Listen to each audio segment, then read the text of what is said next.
പാലക്കാട് വന്ദേ ഭാരത് ട്രെയിനിന് നേരെ കല്ലേറ്. എറണാകുളത്ത് നിന്ന് ബാംഗ്ലൂരുവിലേക്ക് പോയ ട്രെയിനിന്റെ ചില്ല് തകർന്നിരിക്കുന്നു. ഷാരിഖ് നവാസാണ് പാലക്കാട് വിവരങ്ങളുമായി ചേരുന്നത്. ഷാരിഖ്, ആരാണ് കല്ലെറിഞ്ഞതെന്ന് മനസ്സിലായിട്ടുണ്ടോ? ഇത് യാത്ര എങ്ങനെയെങ്കിലും ഏതെങ്കിലും തരത്തിൽ ബാധിച്ചിരുന്നോ?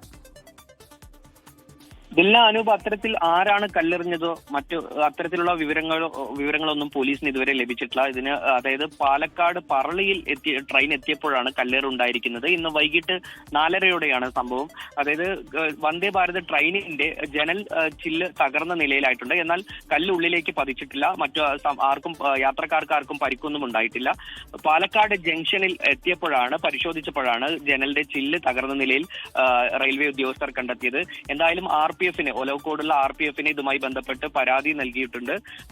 വന്ദേ ഭാരത്, അതായത് എറണാകുളത്ത് നിന്ന് ബാംഗ്ലൂരിലേക്ക് പോകുന്ന വന്ദേ ഭാരത് ട്രെയിനിനാണ് ഇത്തരത്തിൽ കല്ലേറുണ്ടായിരിക്കുന്നത്. ഇതുപോലെ വ്യാപകമാണ്. ഇത്തരത്തിൽ നമ്മൾ മറ്റുള്ള പല ജില്ലകളിലും അതുപോലെ തന്നെ പാലക്കാട് മുൻപ് ഇത്തരത്തിൽ സമാനമായ സംഭവം ഉണ്ടായിട്ടുണ്ട്. ഇനി ഇതിന് പുറകിൽ കുട്ടികളാണോ അതോ അല്ലെങ്കിൽ മറ്റ് ആരെങ്കിലും മനഃപൂർവ്വം എറിയുന്നതാണോ ഉൾപ്പെടെയുള്ള കാര്യങ്ങൾ പോലീസ് അന്വേഷിക്കുകയാണ്. റെയിൽവേ പോലീസ് അന്വേഷിക്കും. എന്തായാലും പറളിയിൽ വെച്ചാണ് ഇത്തരത്തിൽ വന്ദേ ഭാരതിന് നേരെ കല്ലേറുണ്ടായിരിക്കുന്നത്. ദിൽന, അനൂപ്. ശരി, ഷാരിഖ് നവാസാണ് പാലക്കാട് വിവരങ്ങൾ നൽകിയത്. വന്ദേ ഭാരത് കാണുമ്പോൾ മാത്രം കല്ലെറിയാൻ തോന്നുന്ന പ്രത്യേകതരം അസുഖമാണ് ഉള്ളത്.